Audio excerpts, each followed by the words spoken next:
माता सीता ने क्यों दिया इन पांचों को श्राप?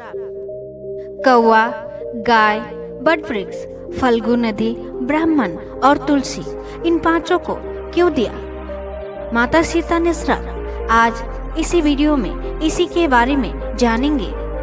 अगर आप इस वीडियो के द्वारा माता सीता की इस घटना के बारे में पूरी जानकारी जानना चाहते हैं तो अंत तक बने रहिए। तो आइए पूरा वीडियो सुनते हैं। और इस वीडियो में ये भी जानेंगे कि माता सीता ने पिंडदान किया था। आखिर भगवान श्री राम और लक्ष्मण के होते हुए बहू ने पिंडदान क्यों किया था, ये भी जानेंगे। श्री राम, लक्ष्मण और माता सीता वनवास काट रहे थे।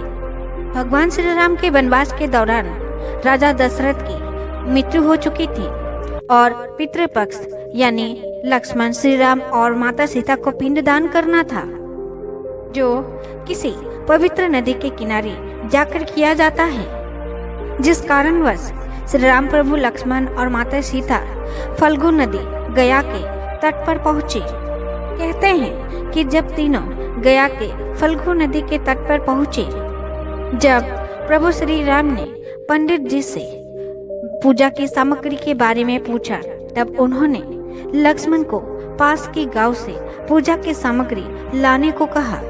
जब बहुत देर हो चुकी थी, लक्ष्मण जी नहीं आए थे, तो श्री राम प्रभु ने निर्णय लिया कि जाके खुद ही उनको खोज लाएं। वहीं ब्राह्मण जी ने श्री राम प्रभु को मुहूर्त निकल जाने के बारे में बार बार कह रहे थे, साथ ही उन्हें अपनी तैयारी जल्दी पूरी करने के लिए कह रहे थे।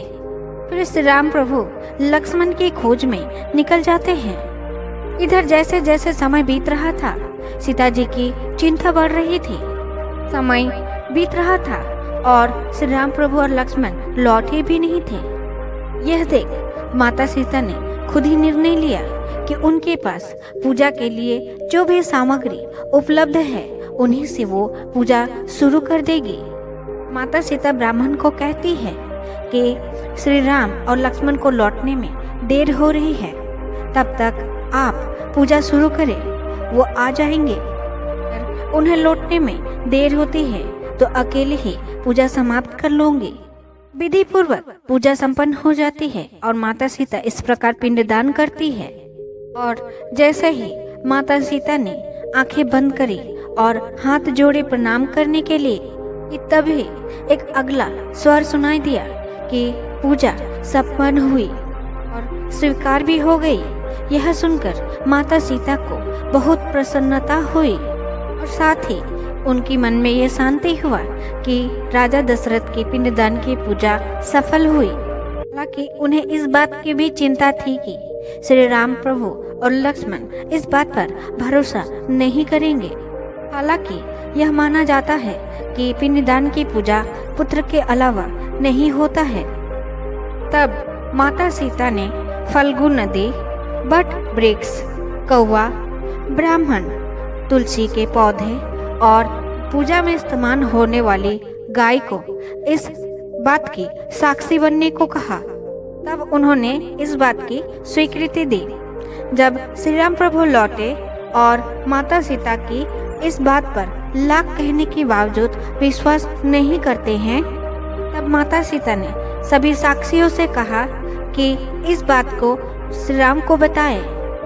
किंतु प्रभु श्री राम की क्रोध को देखकर किसी ने भी सत्य कहने की क्षमता नहीं रखी। केवल बट वृक्ष ने श्री राम प्रभु को सारी सत्यता बताई और इस बात से माता सीता बहुत ही दुखी हुई और क्रोधित होकर उन सभी को श्राप दे दिया। माता सीता ने फल्गु नदी को श्राप दिया कि वह सिर्फ नाम की नदी रहेगी, उसमें पानी नहीं रहेगा। इसी श्राप के कारण आज भी इस नदी में पानी नहीं है, सूखी पड़ी हुई है।